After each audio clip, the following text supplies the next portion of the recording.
Disclaimer: the views and opinions expressed in this talk show are those of the individuals appearing on the show and do not necessarily reflect the views of the Investigator TV.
Welcome you to another edition of Investigator Sports.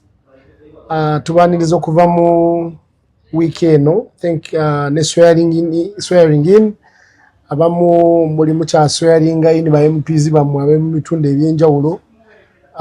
We also thank you for tuning in. Okubera nga musobola otuwa ku feedback ne mutusindikirayo mu comments obuli awo.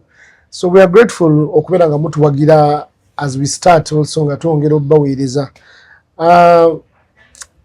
We also would love to welcome you from the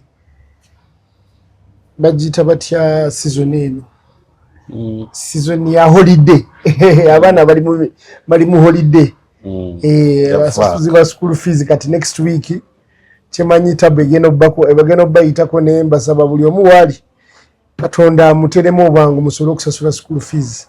Amanya gange Mampita Charles Mutabazi ndiyo mjenyi. I'm from Kabale. Eri amanye Kabale mu nsozi.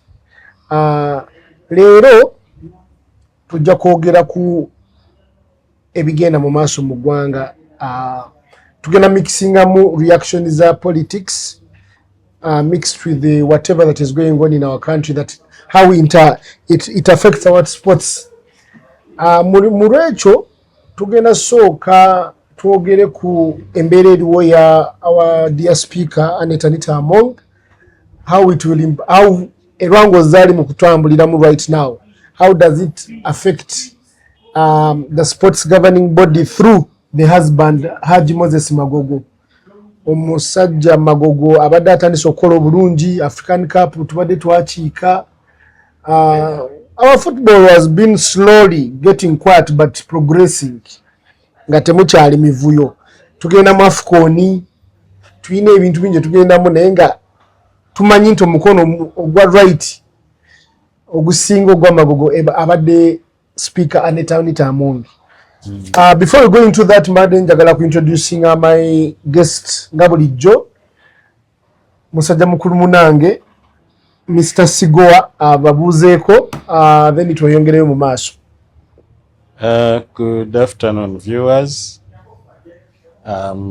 Mwebale nnyo okutugumiikiriza once again okuba nti for the whole week mubadde mulaba biri bye twakola ate kati tukomyewo okubawa kiki tubalekera. Amanya gwotirogera bade manyo banjulidde. Nyonjiddeko linnya limu abaviewers abape balina okumanya gwange. Basigoa Patrick abasinga bamanyi lya Bossa. Yes, so Mwami Bossa kulikayo mu wiki. Yeah. Bintu by'okwogerako leero bingi. Naye tujja biteeka mu bufunze. Tuyinayo local league egenda kuggwayo naye esigaze emipiira ebiri. Tuyinayo Premier League esigaze emipiira ebiri. Yes, so tuyinayo FA Cup final this weekend. Naye tujja tutandikira mu local sports. Kubanga last week tetwayogera ku local sports. So tugenda tutandikira ne ku mukyalo ono. Actually, njatandika ne mwami we Moses Magogo. Muchala is just an impact. What effect may what effect is okay, ngacheke mu Lusungu, what effect will the speakership and race and whatever that is going on jetulaba kati ebiri ku mukutu speaker bamukubira left right center waggulu wansi buli wamu bamulumba bategeko kutaka ga waggulu nago mu side gamulumba, so tugiyinza okulaba nga waliwo change mu speakership. What impact will it have on our FUFA chairman, the husband Alhaji Moses Magogo? Ne sports, football, to be specific. Nebintegeke AFCON. Njagala view ombulire how. Yeah, bwekiba sports in general, wajja kubaako impact. Nenze ndowooza ejja kuba ntono. In that bw'oba olowooza ku kya budget. Budget eno ebadde teri temaningibwa speaker as a person. Ate advantages endowooza gye tulina nti parliament eyingiddemu abantu abaagala ebyemizannyo abawerako. Nawulidde n'omukyalo ono simanyi oba amannya geego eyali owa netball. Is that the lady Sarah Chityo? Chityo. Yes. Yeah, I heard she's there. Yes. Sarah Chityo. Naye yayingi. Wenjagala wo minister wa sports. Omukyalo mulala abaka muwaka wa somewhere. I think eyo nga ekyengera. Naye waali. Kati bwe kituuka ku managing the budget ya sports wano mu ggwanga, nze ngamba ekyo tekijja kuba kyamaanyi nnyo. Okuggyako ekigenda okwaffectingibwamuko sanga yenteekateeka ya AFCON eno. Kubanga bwe kituuka ku nteekateeka ya AFCON wandyesanga nga ebintu ebimu ebirina okukolebwa amangu singa parliament ebadde yakuyambako byebijja okubeera affected. Naye ate era nabyo kijja kusinziira omuntu atutte speakership. Okay, kijja kusinziira omuntu atutte speakership n'abo abamuliraanye. Yes, kubanga bwe kiba nti omuntu oyo basobola omukimutunuzaamu nti this is a benefit to the country as far as tourism is concerned. Exactly. Now, naye ajja kubanga speaker wabaddewo tubadde tulabanga budget reallocations zibadde zigenda nnyo nga speaker amanyi okugamba nti kale sports teyafunye sente zimala, let's us reallocate this kind of money to it. Supplementary allocations, redirected funding to sports. Do we see speaker omupya ajate nga ajidde mu kifaananyi kuba kati wano speaker badde abikola ne babiyita corruption. Bagamba sente zitambula nnyo zigenda waabwe. Shall we see nga there is a change ku speaker omupya nti bino agenda birekerawo nga sports bakuwadde z'oba okolesa? Nze ndolowoozezza tulina omwaka obanga tekijja kuripolinga operations za FUFA. Operations za FUFA olaba kati sente zino eziva mu government still zibadde era tezimala. Nkitegedde naye tulaba nti speaker wabadde nga waali nga Magogo waali sports ebadde etambula bulungi, mazima ge galiwo. Kituufu. Sports ebya sente badde tebikyaliwo nti bakaabira sente. Luli babeerangaawo ne bagamba nti simanyi tetwafunye sente za nyonyi. We have seen those incidences. Yes, when they cry to the president that send us money.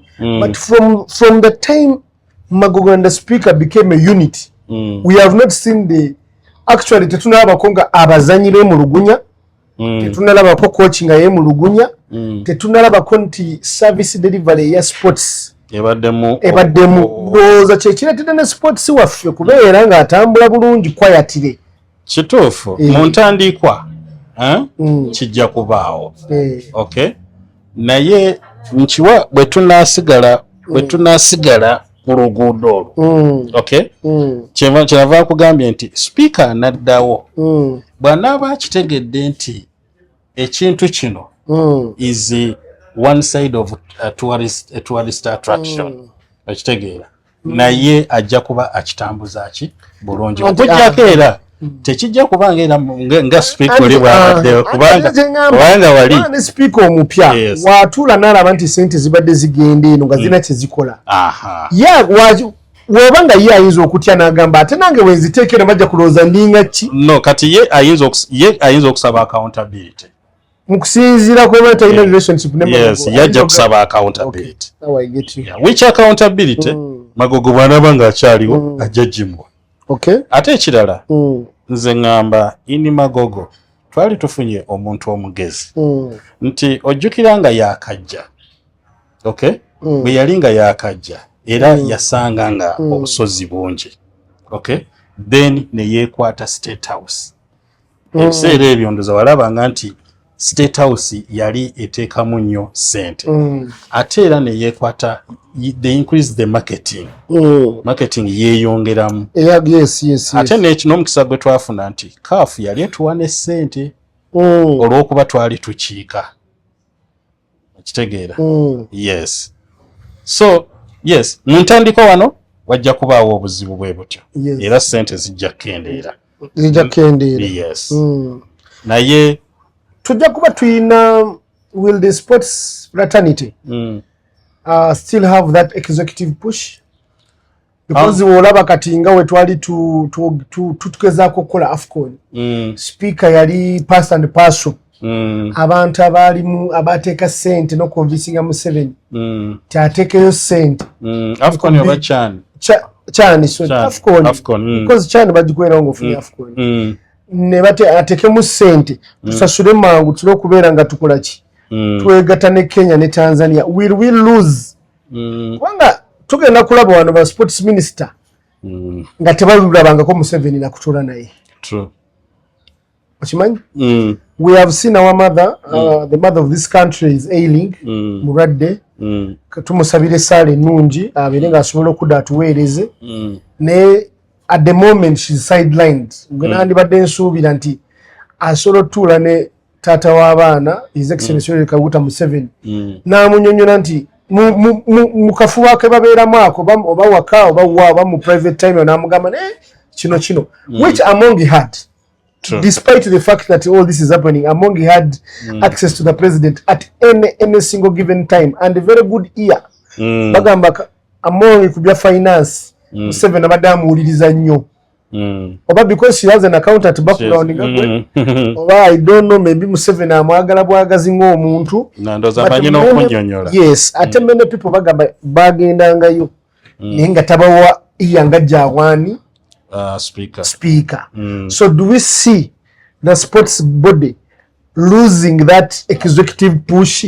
Of course it will naye so there is a disadvantage kyewandisabiridde nti wabanga waliwo witch hunt against her witch hunt eyo munaku entono ezijja ekole ki ezikire witch hunt eno I will speak about it briefly Anita Among I'm a big fan of hers when it comes to what she has done manyi nze njagala nnyo okuyamba kwe agenda mu bifo n'akozesa ssente z'okuyamba $5,000,000 $1,000,000 of which people see it as extravagant but still it is helping. True. We have so many ministers here tuludde wano mu Uganda. I don't know why people be as if we have not been in here. Amata Among emotoka gyaguze si yeye bei musajja basajja bayina emotoka gasinga nezo. Actually people have in their compounds cars that are worth 10 to 15 billions emotoka nga 5 banya kubanga okwata Range Rover empya nosako Brabus GM ate nga abana tebalina mu government nga bali wano nga they are normal people but they have those cars where our minister balina zi apartment Kololo mu prime areas worth $10 million which is about 20 billion so the only problem I think Among has and has done is it her money in public teyekwese waba yagala gula ekitete ekyebbeeyi ajja kigula some of these things I have exaggerated because it is a witch hunt which is very well calculated witch hunt okubeera nga social media zonna zikuba mu ntogo there is someone instigating it naye that is not our political view discussion ekyo tujja kirinda ate kuba mwami abali abandabula bajja saawa ndooza 3 awo bajja kuba bakyogerako naye when it comes to the impact kubanga kyemanyi Anita Among is living will have a big impact on Magogo. True. And I see people calling for Magogo's resignation if Anita Among goes down. Yeah, true. Will it?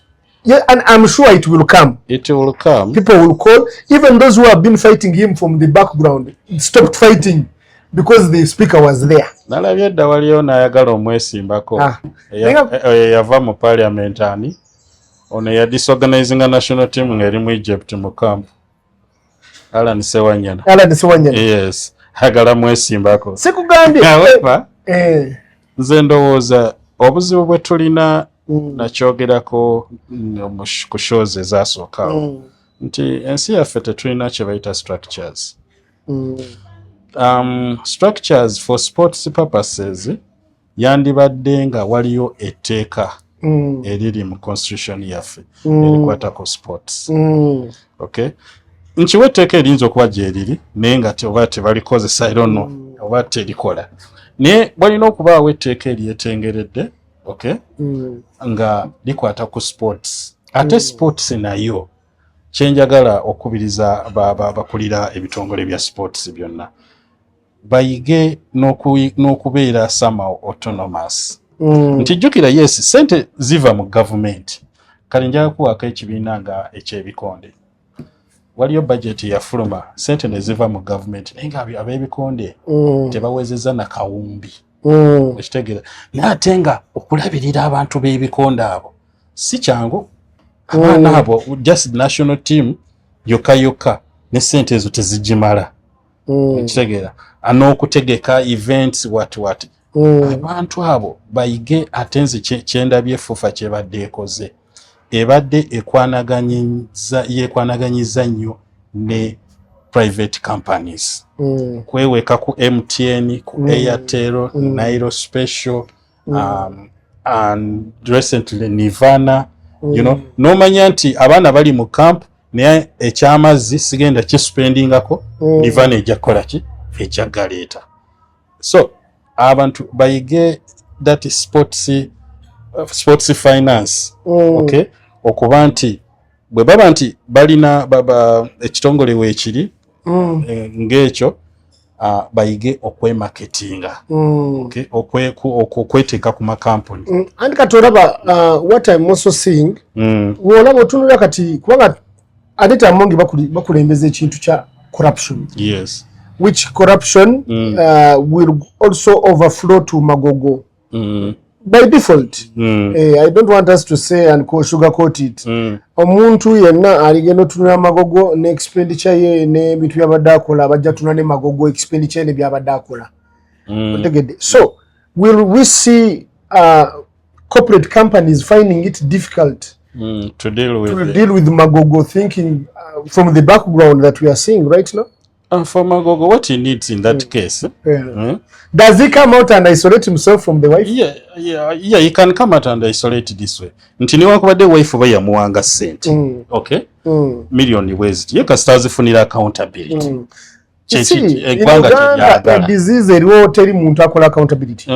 Si Magogo yeka, si speaker yeka, si state house yoka, ne mu school state house tekola accountability. We do not see that anywhere. Yeah, true. Because we do not have an oversight committee that actually Public Accounts Committee mu parliament eyandibadde erumiriza bana abantu nayo yennyini bwe mala ofuna teddamu kola ki kukola accountability teddamu nayo kukola accountability terina report gyewa naye FUFA erina report gyewa report and accountability are two different things. I can write a report according to what I feel, but is it the accountability for the money that has been given? But you're writing a report based on that money, okay? Yes. The report you will not take an accountability. Yes, accountability is anything that I can account for. Yes. But the real accountability is where Park says katugende tunyweze kono. Kwa nzo kugamba milioni 8 na kolesezako milioni 7.5. True. Nenga ina kucho sense wogenda ku investigating forensics inakolesa milioni 2 na milioni lukaga rwagenze oli accountant nga milioni lukaga rwagenze awalala mu nsawe za patrons. Yes, you understand. I think that is the role of the park and which has not been Silango Park yalemera ku Uganda Airlines for some reason. I don't know why it really pushed, but some of them became rich. I know people have become rich from the Uganda Airlines. Okay. Basa zaitengana cash bajja kuyita obayambeko yotusali yagwawo kati bakyusa ne management buli kimu ekyo so bwetuda mu sports yaffe I think the personal ndowooza Magogo ajja kubeera stretched. If Amongi goes down, Magogo is going down because the enemies exactly. They can keep silent because they know the power that he willed. Yes. Of which the power was with the wife. So if Amongi goes down, we are seeing the arrow which has shot down the wife. Also shooting down. Shoot down Magogo. By default. Actually, it may be the plan. We never know. Wangati tukena mu CAF. AFCON. Yes. Sente ezo nyingi.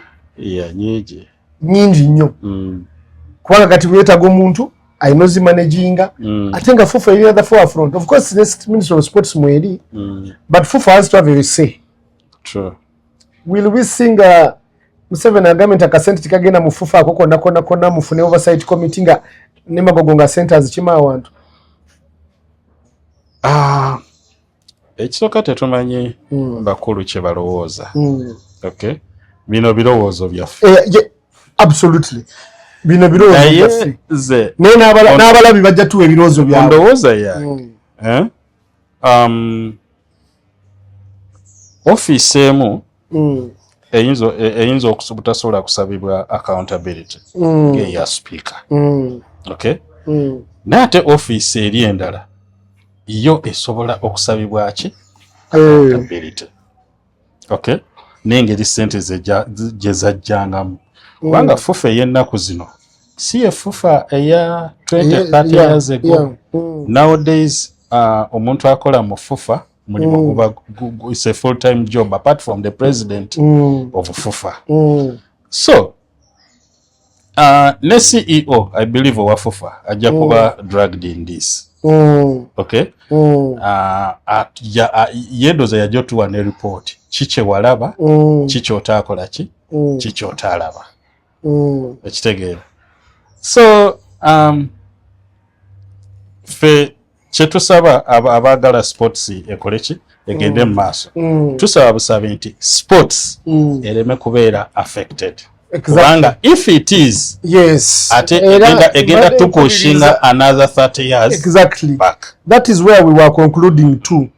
Tubadde tugamba nze because nze muntu abasoko kuba Magogo yalambalamuko in the beginning awo ngolaba policies tezitambula mupira ne gustagnatinga ne wataba bintu ebijja nga tulaba tetuwali future but in the long run this man has actually tried to equalize and create a good energy in the sports world. True. Especially in the football world. True. National team yajiteka amanyi mangi najiteka mu sente nyingi naji marketinga mu government. Exactly. Na avoiding entalo olaba netball yafa rugby badde tanesha okufa hockey yafa because of non-allied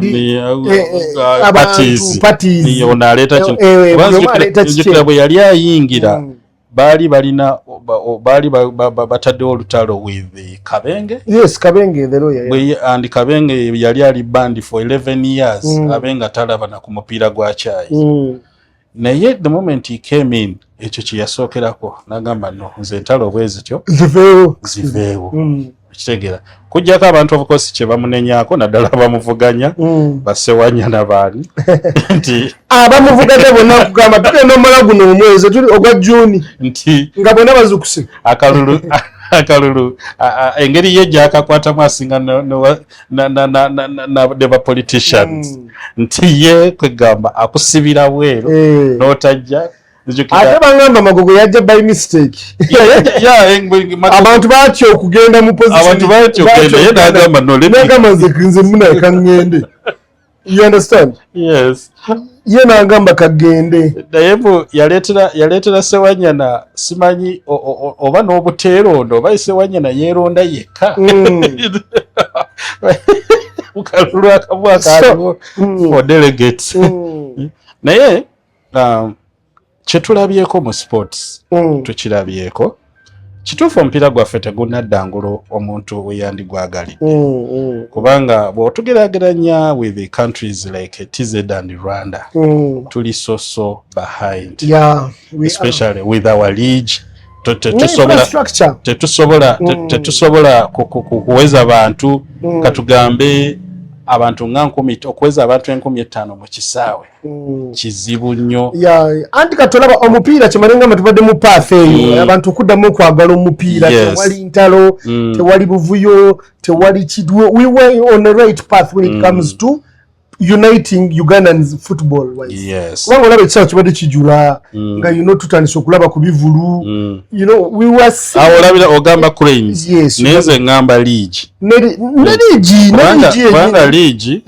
league yekola cranes league twandyagadde eddemu singa on average league yaffe just ebeera just n'abantu 10,000 buli mupiira anti katulaba league eno badde I've seen this, I've watched a few matches nabyo mpira gwa Villa narabo gwa Vipers timu ezesatu ne Villa abawagizi bayo bazzeemu okubeera mu kisaawe ne KCC abazanyi bazzeemu okubeera ku kisaawe tulabye Vipers eno season nga balina abawagizi bayitirivu tulabye competition by the way Vipers is only ahead by 6 points which normally last season nga erimu 10 biki so tulabye margins nga zikendeera ate ne love yeyongera ekyokubiri omupiira gwalimu obutakkaanya bungi kubanga kati Magugu yali aleeta kana akantu kugamba nti tusambe zono biki ne bakigaana ensi nekigaana naye kyansanyusa kikyo kyaleetera ne Vipers okusalibwako obubonero ate Vipers yeye kenyini yali eganye n'Oganda tegenda zamba liigi yagala saba Kenya egende Kenya kati naye ekyansanyusa Magogo when he sat down n'awulira consensus ate yagala kukolesa kibuli yakola ki yakita liigi esigale ng'ekola ki etambula era ne tufuna liigi ennungi season eno so as we wind down on Magogo nze mbadde nsaba buli abaagala okulwanisa Magogo basooke balowooze ku mupiira first exactly tebajja bujjirwa nti Magogo aluddewo alidde ssente bate balwaze Magogo alidde ssente ze batanamuwa si ekyo kyokka ze batana accountingira tebannategeera oba azilidde oba oba omuntu oyinza omulabira this man is an engineer kati asobola okuba nga alina ebirimu byakola ebivaamu Magogo mbadde njagala ajja mulumba empola kuba tujja balumba I think let him not pay for the sins of the wife bamuwemu time tugenda mu porous times eza AFCON already yasinze emisingi already aina executive shoot naba basajja mu parliament ne government already at least mama speaker wavaako tusobola nti Magogo asobola okuba nga China audience n'ekirala kyetwerabidde nze bw'obeera mukwano gwange nga ojja eri ebyokulya n'obimpa ani abijjeeyo si gwe abijjeeyo yes kati nze bw'obimpa nga oŋŋamba kozesa oba nina kugabira side eno yes nengaba I mean tebalina kunteekamu naye ekyo katukirekere abo bali be bamanyi ekyokola the only hope is that our football should not be affected kuba gubadde gutandise okujja especially nze njagadde nnyo these two teams that came in the league zibadde zireese impact NEC and Xtra yes I don't know how they are standing nowadays kati ande tukirira mu league kubanga basigaddeyo emipiira ebiri we have 2 games remaining omupiira oguso tukuli Vipers ekulembedde by 61 points tuina addako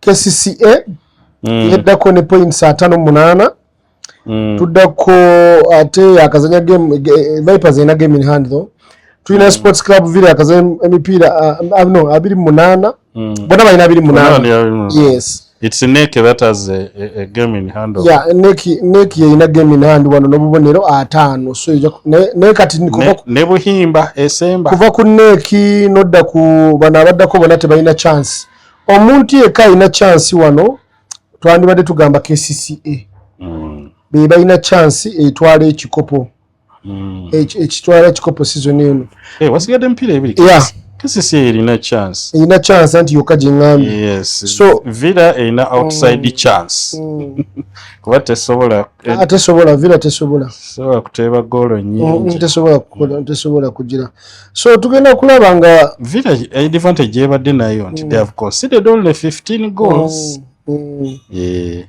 but naye kizibu there's no call there's no team called a call gye banaakuba 22 goals luli babifixinga ne bazikuba ne ku luno omupiira tegukyali mu match fixing ali awo mungi so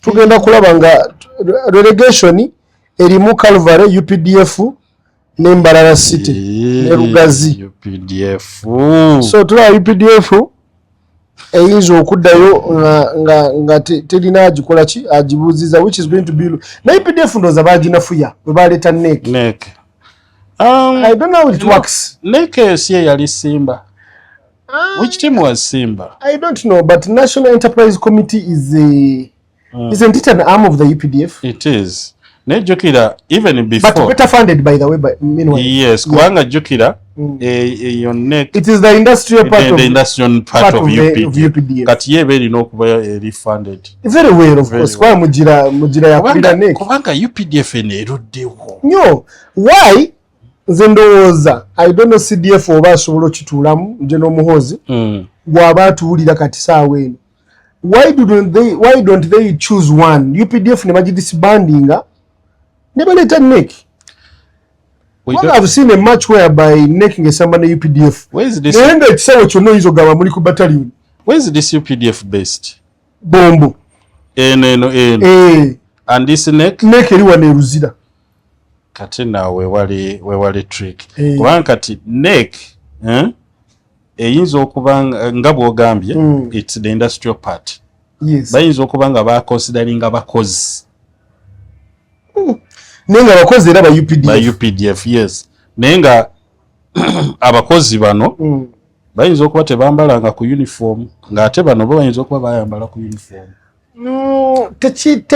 okay for me I don't know maybe for me it does not make sense where is police to have National Enterprise Committee okay UPDF kigisigaza nti esigala nga ine ekitiibwa kyayo nti UPDF ne National Enterprise Committee but abantu abasinga tebabyawula anyway muntu omu tajja byawula abantu abasinga babyawula balooza Neke ne UPDF byanjawulo but I think they all have the same parent ate Simba jukira Simba naye ebaddengawo Simba yadda si akakati yes kubanga kiringa prisons yayina maroons yayina maroons ate nga maroons naye is a product of the prisons base kwanza maroons nagisambirako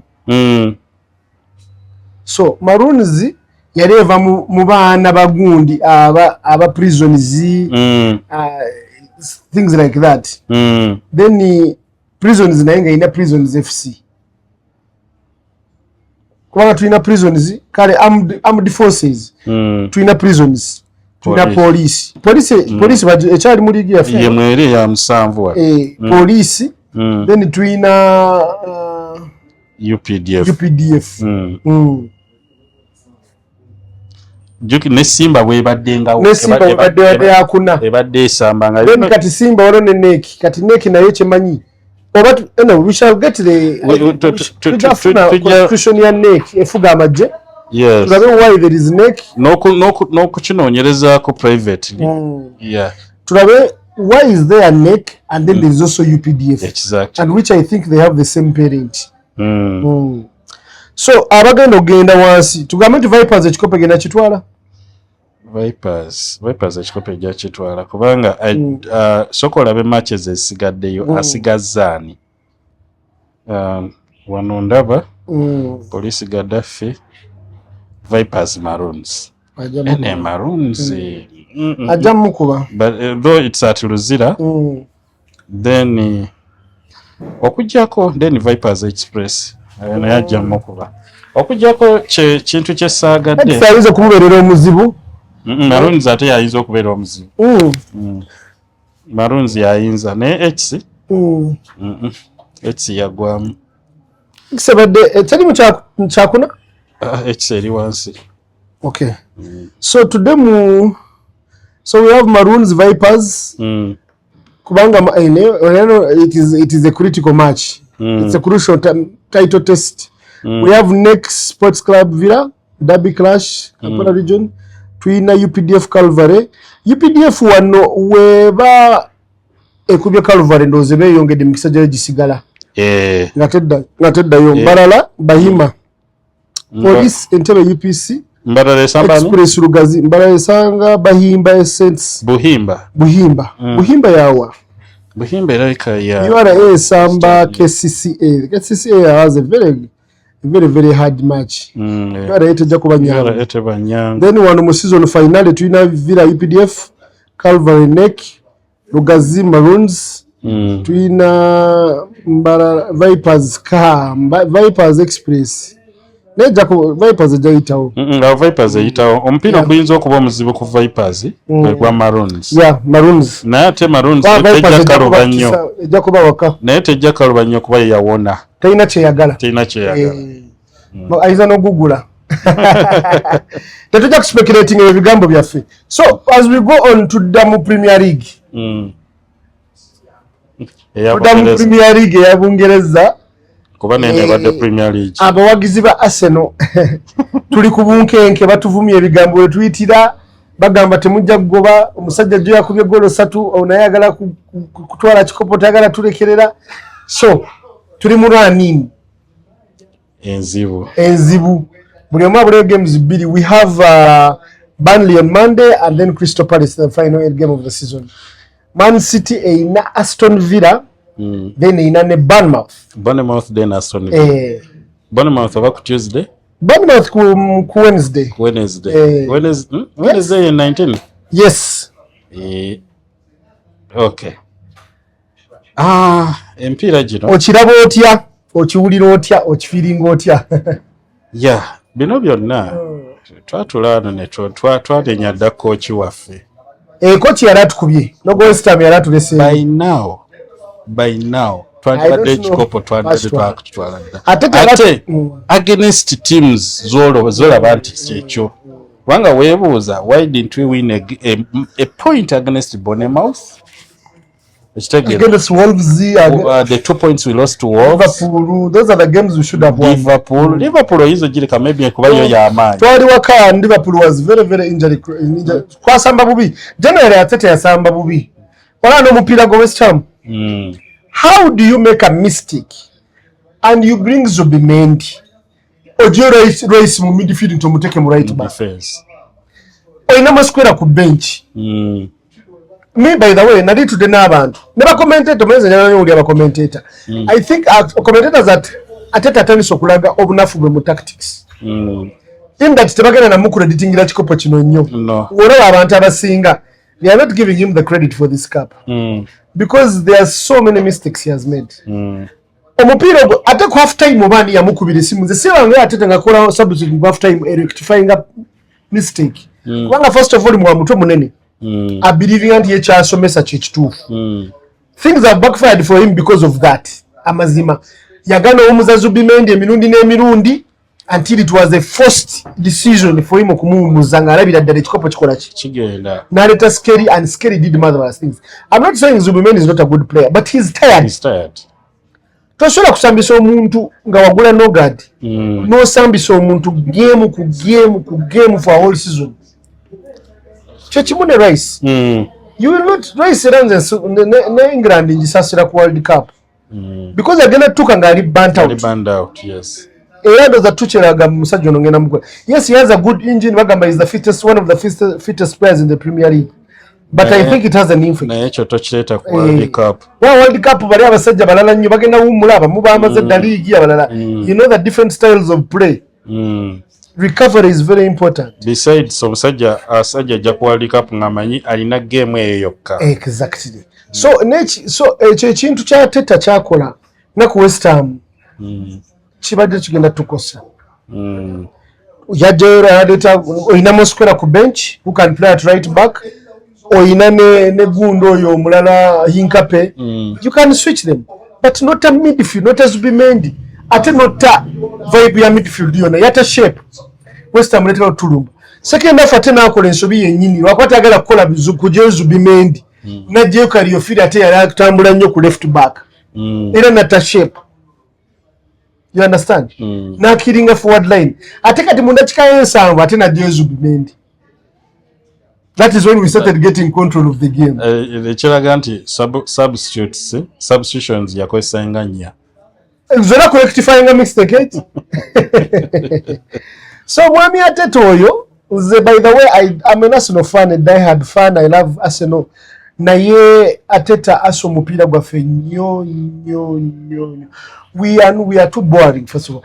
I know agusumula nsamba bulungi kati wano twasamba ku Atletico then Fulham. Ne waliwo akola decisions na wano weebuuza n'ogamba naye musajja ono mulamula. Bw'alaba ttiimu nga oba yeekuniza nga naye atandika kwekuniza. Atya alina fear, he's a coward. Kubanga in fact guno omupiira nze ndowooza gaali magezi g'abaana okulaba nti goal eyo tugifuna.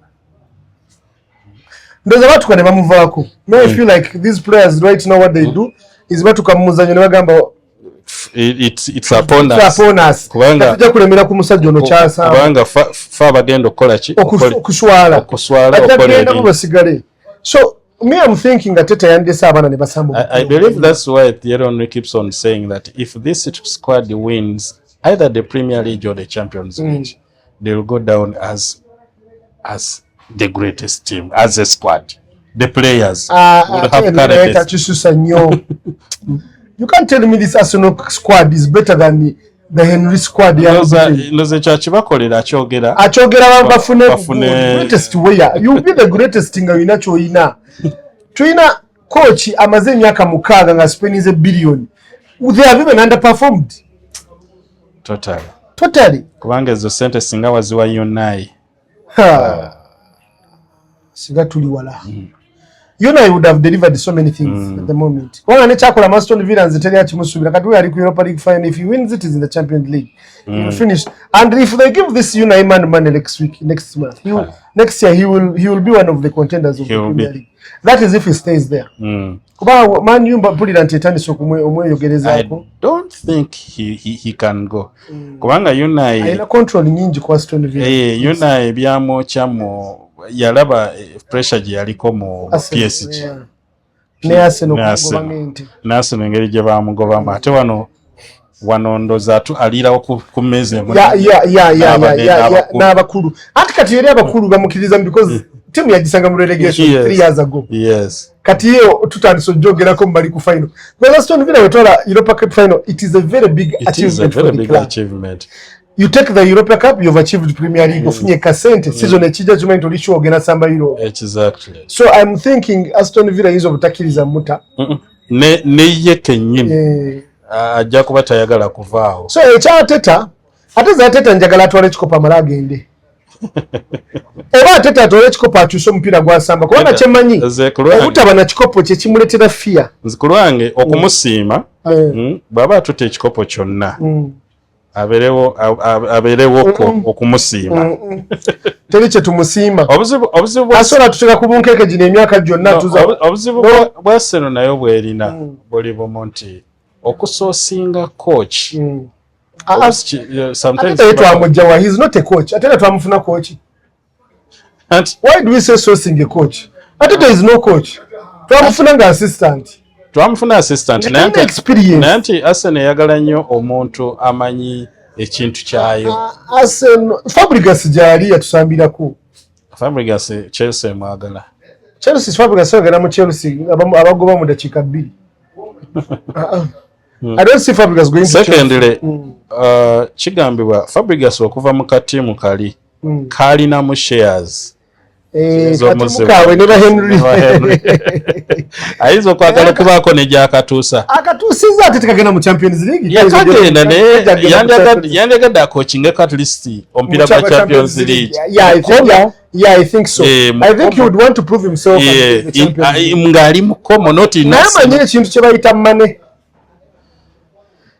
okimanyi kyetwayogereko mu kusooka money is a very big factor when it comes to these guys. So alaba omuntu ogenda wali Chelsea akole miliyoni 3 omwaka eza pound si mwaka gwoka Chelsea n'emyezi 2 bakugoba ne bakusasula naye abakochi bonna bagobye ne babwase natono wa Chelsea oba mulalu nnyo.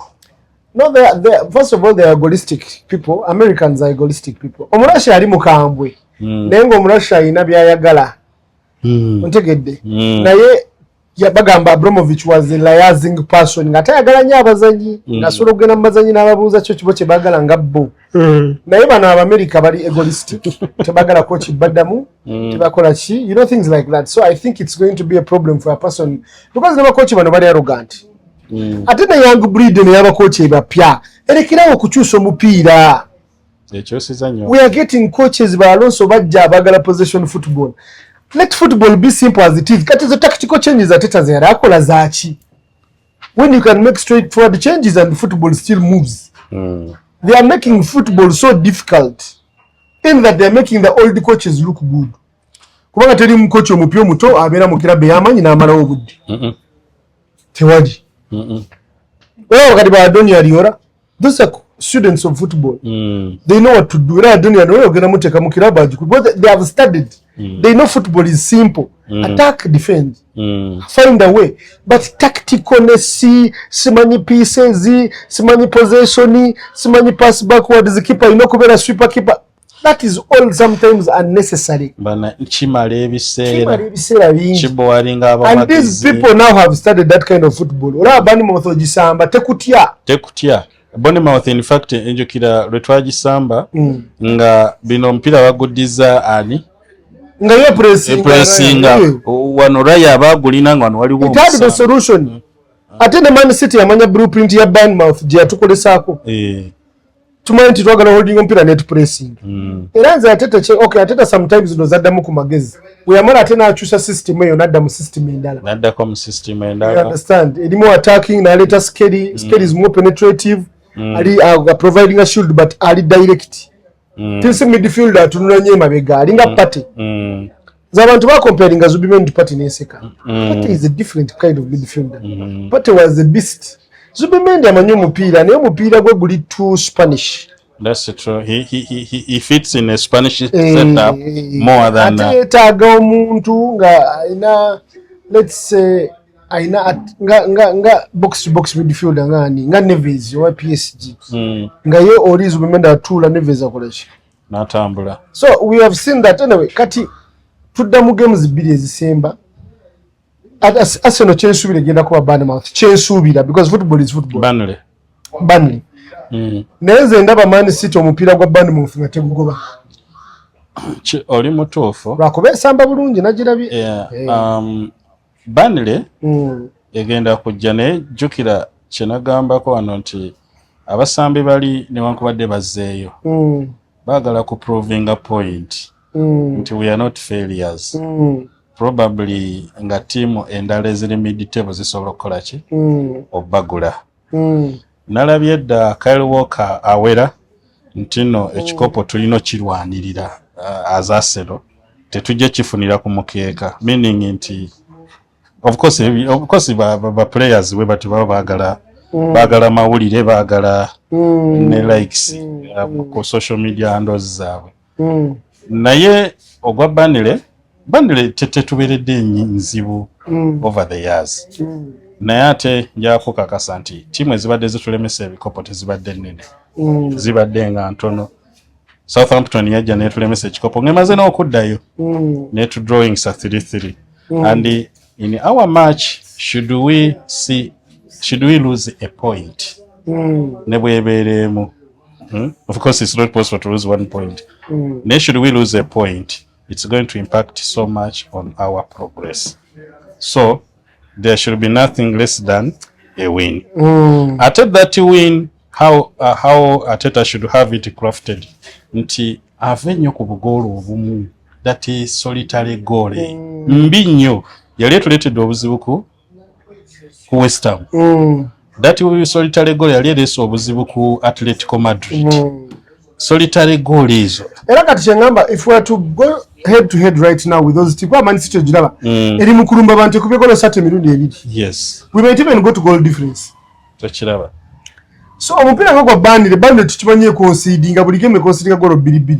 Jirumbo jikuba 8. Fine. Oba 8 guganye. Jikube 4. Yes. Oba kale. Ato 8 okay. Speaking from the higher end ambition.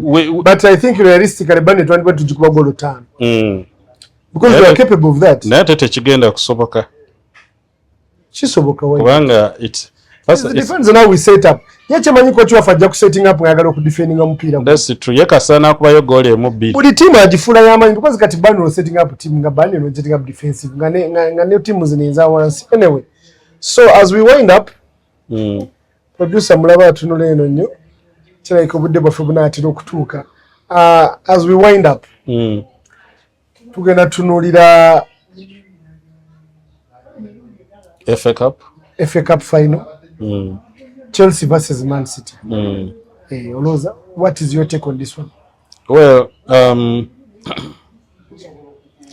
the last final General Man City and Samba Chelsea was in 2021. It was the Champions League final. Chelsea aliye koze bubi mu league, but they came and stole the Champions League trophy from Man City. Oli ayinza okureasoninga that was Champions League. And that was that Chelsea team seeming unpredictable. Now, yeah, still, this game is no difference. Yeah, Chelsea yayinza okujja nekola ki ne bechikopa ekyo. Yeah, given into Man City. I think Chelsea has a bajita final. Yeah. No, kale squad esobola okumente esobola okusamba final ne weewunya. Exactly. Kuba ojijukira ne ku Europa final kusamba nabo. Chelsea yajja ne tu surprising awo. Ngati yali form. Yes, yali form. Nange ndaba Chelsea. Emanyo ku disappointing abantu. Emanyo ku disappointing abantu kuti. Neri je yakwata omusajja PSG mu World Cup. Watu kabagena jikuba mukaga. Nejjanga ate Chelsea is a team that can change the way you think about a final very fast. Exactly. So as rewind up webali kujja musajja wange. Yes. Kano kabada akabuzi akalungi akali insightful. Nkwagaliza ekikopo kitwale. Nange bwentyo. Radde kikyali muzigo lini. Lwakuba bagambye. Nino wa boda gwembadde naye ku macha n'agamba nti atwagaliza ekikopo. Naye ate okusinga atwagaliza bulamu. Yes. In that Arsenal okutwala obutatwala. Wange bamwetadde tukuume obulamu bwaffe wano nga tututa ekikopo kubanga amasanyu gagenda okubeera disappointment ijja kuba nnene. Disappointment we shall have the discipline of going back home early.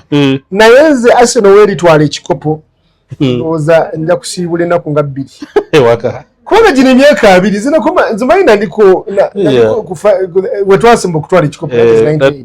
2004. The unbeaten run.